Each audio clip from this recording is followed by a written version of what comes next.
অনেকে জিজ্ঞেস করছেন যে আমার আসলে কি বেবি হবে। আসসালামু আলাইকুম, আপনারা সবাই কেমন আছেন? আশা করি অনেক ভালো আছেন। যে যেখানে আছেন সুস্থ আছেন, আলহামদুলিল্লাহ। আপনাদের দোয়া ভালোবাসা আমরা অনেক ভালো আছি। তো প্রতিদিনের মতো চলে আসলাম আপনাদের জন্য আরেকটি নতুন ব্লগ নিয়ে। আর আজকের ব্লগটা স্টার্ট করলাম হচ্ছে বিকাল থেকে। এখন হচ্ছে বিকাল টাইম। কয়েকদিন যাবতীয় হচ্ছে বৃষ্টি আর বৃষ্টির জন্য কিছুই করা যায় না। তারপরেও কালকে হচ্ছে বাইরে যাইতে হয়েছে, কিছু করার নাই, আমার প্রয়োজনীয় কাজ ছিল, এই জন্য বৃষ্টির মধ্যেই গেছি। তবে বৃষ্টিটা থামে গেছিল, এই জন্য একটু ভালো হয়েছে। আর আজকেও সেই রাত্রের থেকে বৃষ্টি হইতেছে, এখন একটু ফর্সা হয়েছে, মানে বৃষ্টিটা কমছে, আকাশ ফর্সা দেখা যাইতেছে। জানি না তারপর আবার কখন বৃষ্টি নেমে যায়, বৃষ্টির কথা তো আর বলা যায় না। তো যাই হোক, বাড়িতে আসছি অনেক দিন হয়ে গেছে। কালকে হয়তো কয়দিন হবো, 8 দিন। গত মঙ্গলবার আইছিলাম, সকালে আইছিলাম। তো আসার পরে হচ্ছে আস্তে আস্তে একটু সুস্থ হয়েছি। আজকে আবার একটু অস্বস্তি লাগতেছে, সেটা হচ্ছে আমার ছেলের জন্যই। কারণ ও হচ্ছে মানে একটু দুষ্টাইম ফাজলামো বেশি করে, যে জন্য মানে আমার একটু প্রবলেম হয়ে জায়গা। আর এই একটা কারণই হচ্ছে আমি আমার মায়ের কাছে এসে পড়ছি, কিছু করার নাই। কারণ বাড়িতে আমার একা একা কষ্ট হয়ে যায়, এজন্য হচ্ছে তারপর হচ্ছে ওরে নিয়ে বেশ কষ্ট হয়ে যায়। এই জন্যই আমি মায়ের কাছে এসে পড়ছি। কারণ মা হচ্ছে আমার ছেলের বেশিক্ষণ রাখে, মা বলতে না, আমার ভাইয়ের বউ রাখে, বাবা রাখে। আর যেহেতু বৃষ্টি হইতেছে, আসছে আমার হাজবেন্ড আসছে, আমরা যেদিন আসছি সেদিন আসে নাই, তারপরের দিন আসছিল বিকালের দিকে। তো সেই আসার পর থেকে সেই যে বৃষ্টি শুরু হয়েছে, মানে আসার আগের থেকেই বৃষ্টি, তো ওই আসার পর থেকে বৃষ্টি এত পরিমাণ যে বৃষ্টি থামে না। এই জন্য হচ্ছে তার আর যাওয়া হয় না। এটা আজকেও বলতেছিল যে বৃষ্টি কমে কিনা, মানে বৃষ্টি কমলে বাড়িতে যাইব। প্রতিদিনই এরকম আছে না, যে বিকাল টাইমে যদি একটু বৃষ্টি কম হয়, তখন হচ্ছে সে বলে যে বৃষ্টি মানে একটু স্যাক দিলে হচ্ছে বাড়িতে যাব। আর বাড়িতে হচ্ছে এখন আবার আমরা যেইখানে মানে যেই ঘরে থাকি, সেই ঘরে তো মিমাপুরা থাকে, এই জন্য একটু আবার যাইতেছে না, যে আমি গেলে কোথায় থাকবে এরকম চিন্তা করতেছে। তো আমি এখানেই থাকি, ওরা ওই ঘরে থাকতেছে, এই জন্য। তো আমি বললাম যে ইচ্ছে হলে যাক। তো এই বৃষ্টির জন্য যাইতে পারতেছে না, তো জানি না আজকে যায় কিনা। তো যাই হোক, অনেক কথাই বলে ফেললাম। মেন যেই কথা, যাই হোক, আমি হচ্ছে কয়েকদিন আগে ভিডিও আপলোড করছি। তো ভিডিও আপলোড করার পর অনেকে অনেক কিছু জানতে চাইছেন, হয়তো ওরকম করে শেয়ার করা হয় না। তো আজকে ভাবলাম যে আপনাদের কথার উত্তরটা দিয়ে দিই। অনেকে জানতে চাইছেন। আসলে আমি ডক্টরের কাছে গেছিলাম, তবে মানে যাওয়ার পরে এবার তো আমি অনেক মানে কম টাইম নিয়ে গেছি। এর আগে যখন আমার ছেলের সময় আমি আলট্রাসোনোগ্রাম করছি প্রথমবার, তখন। যাই হোক, আপনারা হচ্ছেন অনেকেই কয়েকদিন যাবৎ কমেন্ট করতেছেন। আমি কিছুদিন আগে একটা ভিডিও আপলোড করছি যে মানে আমি দ্বিতীয়বার মা হতে যেতেছি, এই ব্যাপার নিয়ে। তো প্রথম একটা ভিডিও আপলোড করছি, ওটা হচ্ছে আপনারা হয়তো অনেকেই বুঝতে পারছেন যে আমি প্রেগনেন্ট, এই জন্য হয়তো অনেকে কমেন্ট করছেন। তো এই জন্য হচ্ছে সেটা আপনাদের সাথে ক্লিয়ার করছি। আসলে এটা ক্লিয়ার করা দরকার আপনাদের, নয়তো দেখা যায় অনেক সময় আপনারা অনেক বাজে কমেন্ট করে ফেলেন। এই জন্য হচ্ছে আপনাদের সাথে শেয়ার করছি, নয়তো শেয়ার করার কোনো দরকার ছিল না। আর এরপরে হচ্ছে শেয়ার করছি, তেমন কিছু শেয়ার করা হয় নাই গা, এমনি জাস্ট দ্বিতীয়বার মা হইতেছি এই ব্যাপারে হয়তো কিছু টাইটেল থাম্বনেল দেওয়া হয়। তো সেটাও আপনাদের কাছে অনেক প্রবলেম, যে মানে এটা নিয়ে আপনাদের সাথে অনেক কথা বলি। কিছু করার নাই, কারণ আমরা হচ্ছি আমাদের লাইফস্টাইলটাই আপনাদের সাথে শেয়ার করি। তো ওই অনুযায়ী আমাদের কন্টেন্ট তৈরি হয়। তো এই জন্য হচ্ছে দেখা যায় যে আমরা আমাদের এই কথাগুলো আপনাদের মাঝে শেয়ার করি। আর আমরা যেহেতু কন্টেন্ট তৈরি করি, সেই কন্টেন্ট থেকে হচ্ছে আপনারা অনেকে কমেন্ট করেন যে এটা না এটা হয়েছে কিনা বা এটার উত্তর দিবেন, এরকম বলেন। তখন হচ্ছে আপনাদের মাঝে চেষ্টা করি আমরা মানে ওরকম করে কন্টেন্ট তৈরি করার। তো অনেকে জিজ্ঞেস করছেন যে আমার আসলে কি বেবি হবে। আসলে এটা অনেকে জিজ্ঞেস করতেছেন কয়েকদিন যাবতই কমেন্টে। হয়তো যাদের আমার ভিডিও ভালো লাগে দেখতে বা যারা আমাকে পছন্দ করেন তারাই এইসব কথা আমাকে জিজ্ঞেস করেন, আর যাদের কাছে ভালো লাগে না তারা আজে বাজে 2-4টা খোঁচামেরা কথা বলে যান। তো এটা নিয়ে আমি আসলে কিছু মনেই করি না, কারণ প্রথম যখন আমি ইউটিউব জগতে আসছি তখন একটু বেশি খারাপ লাগতো আজে বাজে কথাগুলো শুনলে, মনে হইতো যে এগুলা কি বলে। কিন্তু এখন হচ্ছে অনেকগুলো বছর পার হয়ে গেছে, আমি অনলাইন জগতে কাজ করি। তো এগুলা শুনতে শুনতে এখন একটু অন্যরকম অভ্যস্ত হয়ে গেছি। তো এগুলাকে আমি কিছু মনেই করি না যে সে আমাকে এটা বললো, আমার কি করণীয়, এগুলো আমি এখন কিছু মনে করি না। আপনাদের যার যেমন ইচ্ছা সে তেমন করে আমাকে বলেন, তো বলতেই পারেন, স্বাভাবিক, কিছু করার নেই।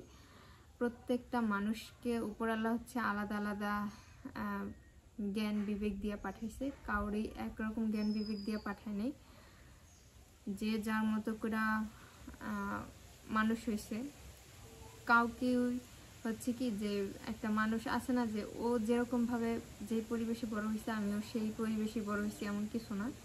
সবাই হচ্ছে আলাদা আলাদা পরিবেশ নিয়ে বড় হয়েছে। তো কার কেমন মানে পরিবেশে অভ্যস্ত সেটা যারটা সে ভালো বোঝে। তো আপনারা বললেই আমার কিছু যায় আসে না, আপনারা বলতেই পারেন, আপনারা আপনাদের মতো করে বলেন, তো বলেন, সমস্যা নেই। তো যাই হোক, মূল কথা যেটা আপনারা জানতে চাইছেন যে আসলে আমার কি বেবি হবে। তো আমি হচ্ছে আমার ছেলের সময় হচ্ছে প্রথমবার আলট্রাসোনোগ্রাম করতে গেছি, তখন হচ্ছে 7 মাস রানিং চলতেছিল তখন। আর এবার হচ্ছে আমি 5 মাস রানিং চলতেছিল তখনই গেছি, কারণ আমার অনেক প্রবলেম হইতেছিল। এই জন্য প্রবলেমগুলো হচ্ছে এই গত 5 মাস যাবতই হইতাছে, তবে সেগুলাকে আমি মানে পাত্তা না দিয়ে হচ্ছে নিজের মতো করে দিনগুলো পার করার চেষ্টা করতেছি আস্তে আস্তে। কিন্তু যত দিন যাইতেছে তত আমার প্রবলেমগুলো একটু বাড়তেছে। আমার প্রথম বেবি হওয়ার সময় আমার কোনো রকম কোনো প্রবলেম হয় নাই। আমি মানে কোনো অসুস্থতা কোনো রকম মানে খারাপ কোনো লক্ষণ আমার ভিতরে ছিল না, একদম সুস্থ একজন মানুষ ছিলাম। তবে দেখা যায় যে আমি 5 মাস এরকমই 5 মাস রানিং চলতেছিল, তখন হচ্ছে প্রায় 5 মাস শেষ হয়ে যাবে, তখন আমি আমার মায়ের কাছে আসছিলাম। কারণ তার আগে তো আমার হাজবেন্ড বাড়িতে ছিল, সে যখন আবারও বাইরে চলে গেছিল তখন হচ্ছে আমি আমার মায়ের কাছেই থাকছি, কারণ একা একা থাকবো এরকম। আর এবার হচ্ছে এখন তো 6 মাস রানিং চলতেছে, তো এবার হচ্ছে আমি এখানেও থাকছি ওইখানেও থাকছি, কারণ যখন বেশি খারাপ লাগছে তখন মায়ের কাছে এসে বসছি, আর বাড়িতেও থাকছি। কিন্তু এখন হচ্ছে আমার প্রবলেমটা একটু বেশি হয়ে যেতেছে। এটা হচ্ছে যদি আমার ছেলে যদি না থাকতে হয়তো এরকম মানে এতটা বেশি প্রবলেম হইতো না। ওরে নিয়ে হচ্ছে একটু ঝামেলা বেশি হয় আমার, এই জন্য হয়তো আমার এই প্রবলেমগুলো বেশি হয়ে যায়। এই জন্য আমি আমার মায়ের কাছে এসে বসি। তবে এখন অনেক ভালো আছি আগের থেকে, কারণ মানে ছেলেকে নিয়ে যেই ঝামেলাটা আমার হয় বাড়িতে একা একা, সেটা আর কি এখানে হয় না। তারপরেও দেখা যায় অনেক সময় মানে একটু অন্যরকম অস্বস্তির মধ্যে আমাকে পড়তে হয়, খুব খারাপ লাগে। এখানে মায়ের কাছে থাকি বলে হয়তো মানে ছেলেকে ওরকম করে আমার ধরতে হয় না, কোনো কিছু করতে হয় না, শুয়ে থাকি বসে থেকে হাঁটাহাঁটি করি, ঠিকঠাক মতো চলাফেরার মানে আসে না যে আলাদা একটা রেস্ট টাইম থাকে ওরকম করে থাকতে পারি দেখে হয়তো একটু ভালো আছি এরকম মনে হয়। তো এখন মানে আগের থেকে অনেকটা বেশি ভালো আছি। দেখি একটু মানে সুস্থতা বোধ যদি বেশি মনে হয় তাহলে বাড়িতে চলে যাব, কারণ এইখানে অনেক দিন টাইম আছে আমার এখনো। তো এতদিন এখানে থাকাটা আসলে নিজের কাছেই ভালো বলে মনে হয় না। আগের সাবজেক্ট ছিল আলাদা, তখন আমি একা ছিলাম, আর এখন আমি এখানে থাকলে আমার ছেলেরও থাকতে হয়, আমার হাজবেন্ডেরও তো থাকতে হয়। দেখা যায় আমাদের বাড়িতে বা আমার শ্বশুরবাড়ির ফ্যামিলিতে কেউ এটাকে কোনো খারাপ মাইন্ডে নেয় না, হয়তো মানে অন্য কেউ নিতেও পারে যে এখানে এতদিন ধরে আসে এরকম মনে করতে পারে। যেমন এই যে আমার ভিডিও যারা দেখে অনেকেই এই ধরনের কথা বলেন আমার হাজবেন্ডকে নিয়ে, এগুলো আসলে ভুল ধারণা। আপনারা আপনাদের মতো কথা বলেন তো বলতেই পারেন, স্বাভাবিক। যাই হোক, মানে একটা প্রসঙ্গে অনেকগুলো কথা চলে আসে, এটাই স্বাভাবিক, কারণ এগুলা আপনাদের কথায় আসে। কারণ ভিডিও মানে ছাড়াতে দেরি আপনাদের মাঝে কিছু কিছু মানুষ আছেন এমন ধরনের কমেন্ট করেন, তখন হয়েছেন আপনাদেরকে না বললে পারি না, তখন হচ্ছে আপনাদেরকে না বললে পারি না, বললে তখন আপনারা ঠোসা পড়া যায় আপনাদের যে বললাম কেন। নিজেরা যখন আপনারা মানে আমাদেরকে বলেন তখন আর আমাদের মানে ফসকা পড়ে না, আপনাদের পুরা জায়গা তাড়াতাড়ি। তো যাই হোক, আমার কথা যদি কেউ কষ্ট পান তাহলে অবশ্যই ক্ষমা দৃষ্টিতে দেখবেন, কারণ আমি চাই না এই সময় কাউকে কষ্ট দিতে লিগা। তবে যেটা জানতে চাইছেন সেটা আসলে আমি এখনই আপনাদের জানাতে চাইতেছি না, কারণ আমি আবারও সামনের মাসে যাব ডাক্তারের কাছে। এজন্য মানে ভাবলাম যে মানে আরেকটু শিওর হয়ে নেই। ডাক্তার আমাকে বলছে আসলে বললেই কি, তখন হচ্ছে আমার 5 মাস এখনো শেষ হয় নাই, ওই টাইমে আলট্রাসোনোগ্রাম করছি। তো আমি সামনের মাসে যখন যাব তখন দেখা যায় আমার 6 মাস শেষ হয়ে 7 মাসের রানিং হবে, তখন একটু মানে ভালোভাবে এটাকে প্রসেস করতে পারবে। এই জন্য ভাবলাম যে আমি নেক্সট টাইম আপনাদেরকে এই ব্যাপার নিয়ে কথা বলবো, যে আমি আসলে শিওর হয়নি। আমি একটা কথা এখন আপনাদেরকে বলবো, পরে যদি না হয় তখন বলবেন যে এইটা না ওইটা, এই ধরনের কথা আবার আপনাদের মাঝে চলে আসবো। এই জন্য ভাবছি যে মানে পরের বার যখন আমি ডাক্তার দেখাইয়া বাড়িতে আসব তখন আপনাদের সাথে শেয়ার করব। অবশ্যই দোয়া করবেন সবাই যেন সব কিছু ঠিকঠাক হয়, ভালো থাকে। আর আমার যেহেতু একটা ছেলে আছে, যেটা আমাদের জন্য সবচাইতে ভালো প্রয়োজন দরকার সেটাই যেন হয়। আপনাদের কাছে সবার কাছে দোয়া প্রার্থী, আপনারা সবাই দোয়া করবেন। কি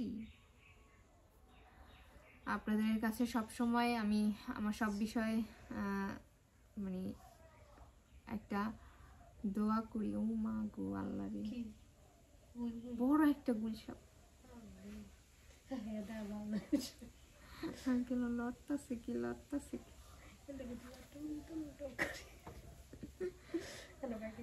তো যাই হোক, সবাই আপনারা আমাদের জন্য দোয়া করবেন। আমার ছোট ফ্যামিলিটা, যেমন আমি, আমার ছেলে, আমার হাজবেন্ড। আমার ছেলেটা এখন অনেক ভালো আছে। ওর হচ্ছে কয়েকদিন আগে এই জ্বরটা হচ্ছে প্রায় অনেক দিন, 1-1.5 মাস টাইম নিয়ে এই জ্বরটা হয়েছে। তো আমি একটু একটু করে ওষুধ খাওয়াইছি কিন্তু কমে নাই। এটা হচ্ছে একটা ওই মানে নিউমোনিয়ার দ্বারাই চলে যাওয়ার চেষ্টা ছিল, বাট উপরওয়ালা বাঁচাইছে যে মানে তাড়াতাড়ি ডাক্তার দেখায় এটাকে মানে শেষ করতে পারছি। তো এখন আমার ছেলে অনেক সুস্থ আছে, ভালো আছে। সবসময় যেন সুস্থ থাকে, স্বাভাবিক থাকে, এটাই দোয়া করবেন। আপনাদের জন্য দোয়া করি, সবাই যেন ভালো থাকে, সুস্থ থাকে। আর আপনারা আমাদের জন্য দোয়া করবেন। অনেক কথা বলছি, যদি আমার কথায় কাজে ভুল ত্রুটি হয় অবশ্যই ক্ষমা দৃষ্টিতে দেখবেন। তো আজ এই পর্যন্ত, সবাই ভালো থাকবেন, সুস্থ থাকবেন। আল্লাহ হাফেজ।